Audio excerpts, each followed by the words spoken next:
Hi, welcome back to the latest Manchester United news. There's been a lot of things going on, especially with the beginning of the transfer window. So we have the Cunha finalized. Um, this has been a long time coming. So what's happening? When does he come to Manchester United and finish the process? We have also Bruno deciding, is he going to stay or is he going to go to Saudi? What is the latest information out there, and when does he have to make his decision?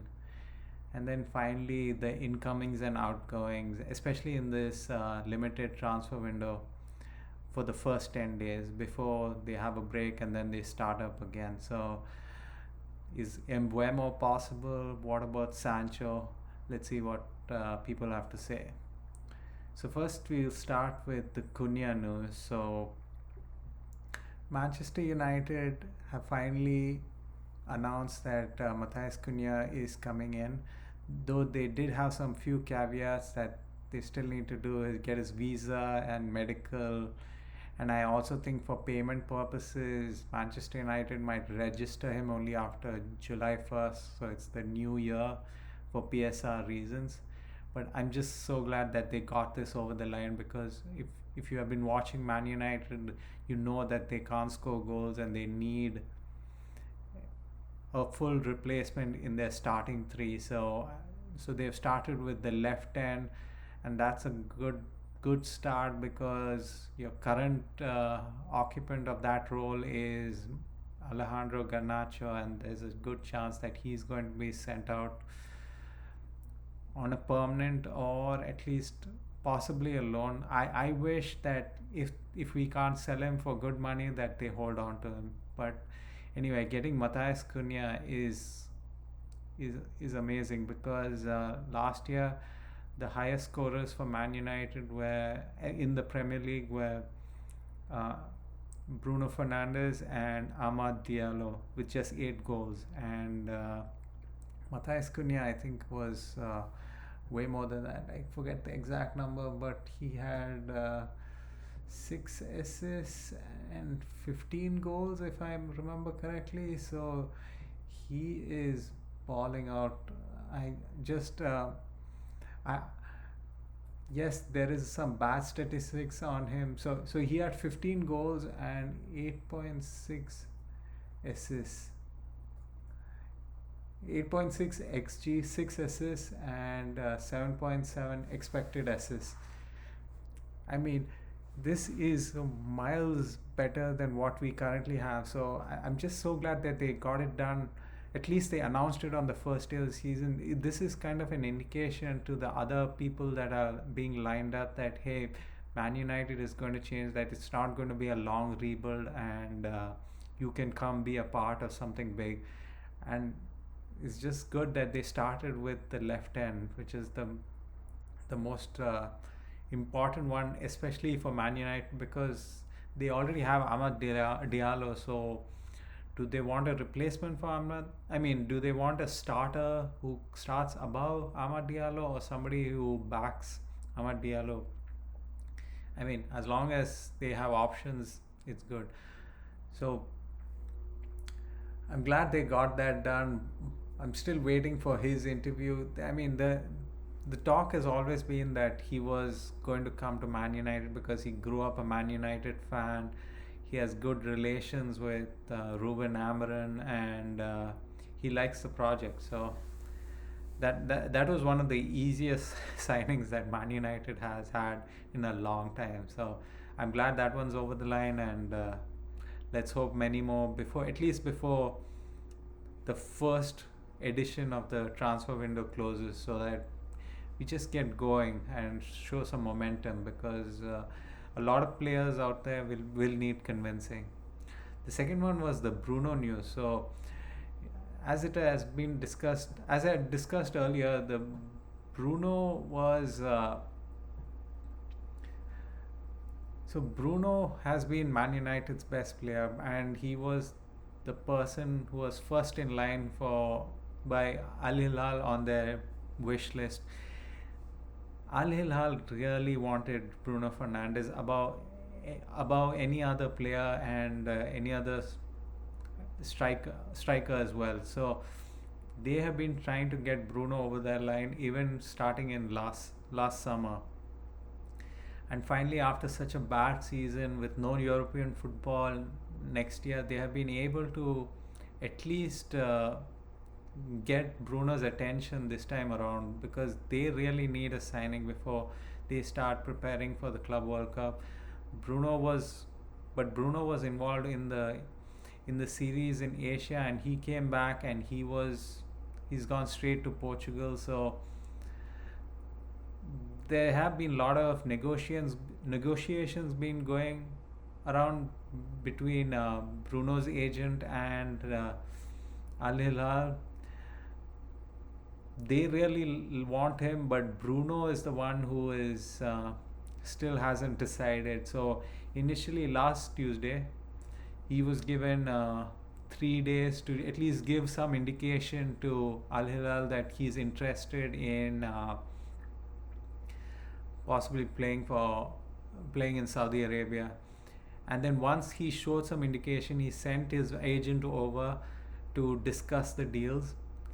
And they have been negotiating. There have been some complaints from Saudi that I think he is just playing with them, that he is changing the deals, and is he actually serious? Does he really want to come? So they are unsure, but they have actually given him 7 days, which started on Friday and ends next Friday, June 6th, I believe.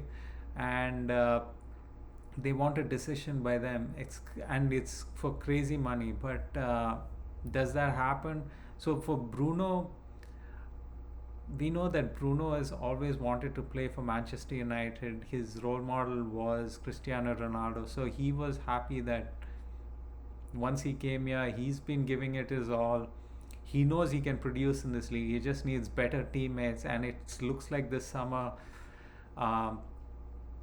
the Man United management are going all out to get the supporting cast. But again, this is crazy money which is being offered by Al Hilal. So he's been trying to take in all the information, be polite and be respectful of their approach, but he still has to decide on whether he actually goes or he stays. So this is what Ben Jacobs had to say about the latest developments in this situation. Al Hilal now believe an agreement with Bruno Fernandes is close after a week of positive meetings. Fernandes is currently deliberating with his family. A key factor in whether Fernandes agrees will be if the move is also right for his family. It will be more than just a football decision. Hilal want a final answer by Friday. No formal approach or bid yet to Manchester United, but Hilal's belief is a sale will be sanctioned if Fernandes asks to leave. MUFC still insists that they don't want to sell their captain. And yeah, it's I think it's a win-win situation for Manchester United. If Bruno decides to stay, that's good, because now he's getting the support. I think he leads the league in assists, so now he's getting the support in this front three. He should be banging in more goals and assisting more for goals. So, and if he decides to leave, he gets rich. So, and Man United get rich as well. It all depends on Bruno. So hopefully, I'm glad there's a artificial deadline that he has to make a decision, because at least Man United then know that, hey, if we get 120 or to 130 million pounds for Bruno, those are the numbers which are being thrown about. I mean, just imagine how many players we can get. I mean, you can just really beef up that front three, and I'll discuss later what are the options which are possible. So this is what again Fabrizio echoed the same sentiments, that Bruno Fernandes' agent is back in Europe for talks with Manchester United. Al Hilal are prepared to pay whatever it takes to both United and Bruno. That's it. I mean, obviously this is where Manchester United should be in contact with Al Hilal. Hey, it's not about you wanting him, it's about also about we wanting him to play for Manchester United. We really like this player, and he's our captain, and he's our highest scorer, and he's the most valuable. He's the first person on the team sheet every Saturday. So if you want him, you have to pay, because if you try to lowball us, there's no way that we won't that we will sell him for a low amount, because that's what people think that they can do to Manchester United. So I just hope that that is come across very clear, that Man United get ahead of this. They already settled on the price right now.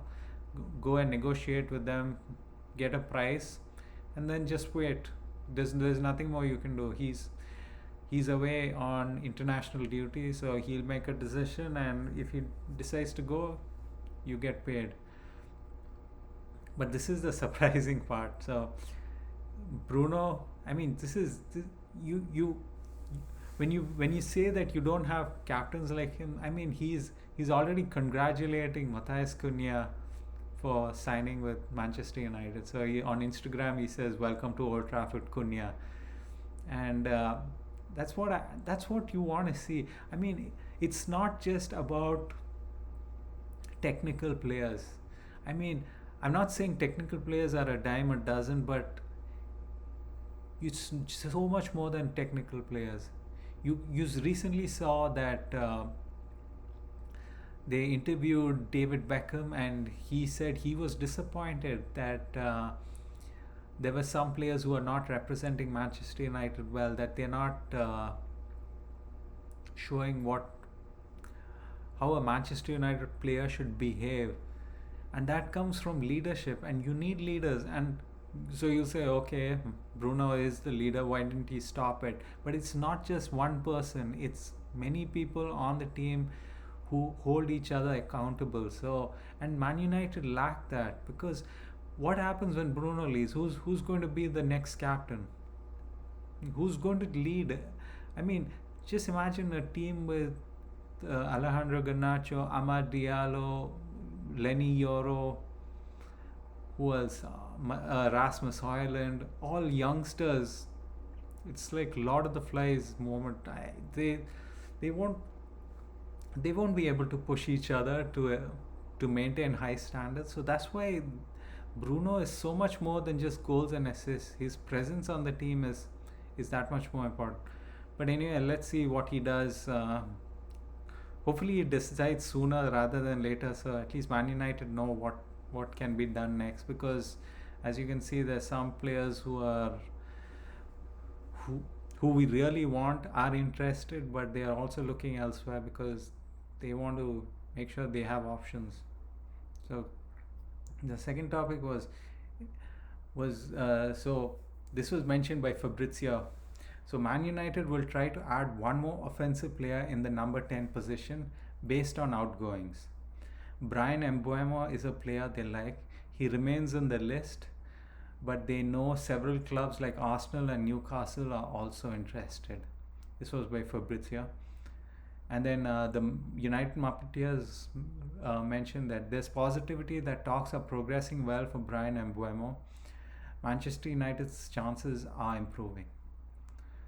Now let's talk about what Fabrizio said. So they said Arsenal and Newcastle are also interested. So Arsenal already have Saka on the right side, so obviously nobody's going to come in and go over Saka. So I don't know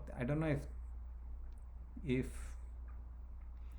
Arsenal are really interested. Are they trying to see if they can get him on the cheap, or is he a backup? I don't think he's even a backup, because they have Wanyeri as well. So can Mbeumo be sent to the left side because they're having problems with Martinelli? He's not as established as they would like him.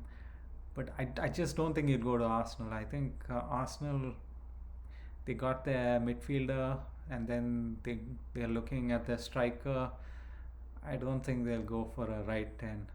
And Newcastle, frankly, I'm not sure how they are set up. So I don't know whether but both Arsenal and Newcastle have Champions League football, and Man United doesn't. So this is where you have to sell sell the project and hope for the best. So this, but just imagine if we get Mbeumo over the line, then to a large extent, I don't care who the striker is, because I think just those two would make any striker look good. And even even if it is Rasmus Højlund, I think Rasmus starts performing much better, uh, because he can become like a decoy, or he can hold up the ball for these two tens. It'll be a much different Manchester United, and who expects. But I don't think they'll go through this window without signing a striker, because they just cannot. And the longer Gyökeres is not being linked to any club, the better it is for Manchester United. So hopefully, we need sales. So just get the sales done. So if Bruno gets done, then yes, then anything is possible. So, but who knows, if Bruno stays, then you have to get these other sales over the line. So keep negotiating with Barcelona. No loans to Barcelona. Try to get a permanent, and hope Sancho gets over the line, because this is the latest on what Fabrizio had to say about Sancho. So Chelsea is still in talks with Sancho's camp over contract terms, but no salary agreement has been reached yet. A final decision will be in a few days. Okay, so good. So you'll know a lot in the next few days. Outcome expected next week. If no agreement is reached, he will return to Manchester United with a £5 million compensation. That's the thing. So we need that one over the line, and then we need Rashford over the line. So because they are the quote unquote troublemakers. So if you can get those two sold, then Anthony, you can bring him back, though he might go through preseason, but he can possibly get loaned out again. And who else is there? You obviously need a midfield replacement, but who else are we trying to sell? Yeah, we're trying to sell Onana, but I think they've realized that they can't go out and replace everybody. So I think Onana might stay. There's still no suitors unless Saudi comes in. But see, this is the thing. Al Hilal is desperate because Al Hilal is playing in the Club World Cup, but none of the other Saudi clubs are desperate. So so they might take their time if they need another player. So I don't know. But we need a backup keeper, because Alte Bayender wants playing time, and he's going to go because he wants to get into the Turkish national team for the World Cup. So he needs playing time. So he's going to go. So what Manchester United should do is go get not just a capable backup who's capable of starting for, and that pushes Onana to better himself over the off season and get better. Basically somebody who you can split. I mean, so we are only playing 3 cups, so the Premier League, Carabao and FA Cup. So he might start in the Carabao Cups, the backup, and if he does well, then you might get a starter for cheap, and then try to push Onana out in next summer to Saudi, or instead of selling both the keepers right now. So there's a lot to be determined, and that there's not much movement. So hopefully we'll find out more in the future. And then finally, this was so with the Bruno news, you don't know if Bruno's coming in or going. So this was news from a Portuguese newspaper. It says Ruben Amorim is pushing to sign Sporting midfielder Pedro Gonçalves. Gonçalves is said to have a good relationship with Ruben Amorim. I mean, Ruben has had a good relationship with all his players at Sporting. I know some of them were not upset but disappointed that he left midway through the season, but for the most part they can understand. Now this midfielder, I don't know, this is the only news outlet which is reporting it, so let's wait till some of the mainstream UK journalists report this. So But till then, but I don't know. Is he that good? Is he that good? Because Sporting is not going to let him go for cheap. So is he that good? Is he worth that much money that we are going to spend when you might go and look for better options like Adam Wharton, or especially if you're going to fork out money, might as well fork out money for established players at that position, not oh, this might do well. So but also you have to use the homegrown talent. So I hope that Kobe Kobe Mainu has a good off season and gets ready for the season, because he might be starting a lot of games. He alongside Ugarte, or I don't think. Oh yeah, we have Casemiro. I don't know what's the news on Casemiro. They are trying to sell him. He's trying to stay. He's in the Brazil squad now, so he might want playing time. But will Man United give him enough playing time to justify his selection in the Brazil squad? So he might want to leave. Let's hope he leaves. Hopefully we can sell him to Al Hilal as well. So, but I don't know. Let's see. I mean, the longer. Let's hope. But since Eriksen is gone and Toby Collier is always injured, we need a midfielder. So I'm glad they are getting the two tens done, hopefully as quickly as possible. One is done, second one hopefully as soon as possible. Then go for the striker. Just negotiate with Gyökeres. Try to sell him. Try to sell that. Hey, despite us not doing well this past season, see, look at our performance. How many finals we've gone to? How many finals we have won?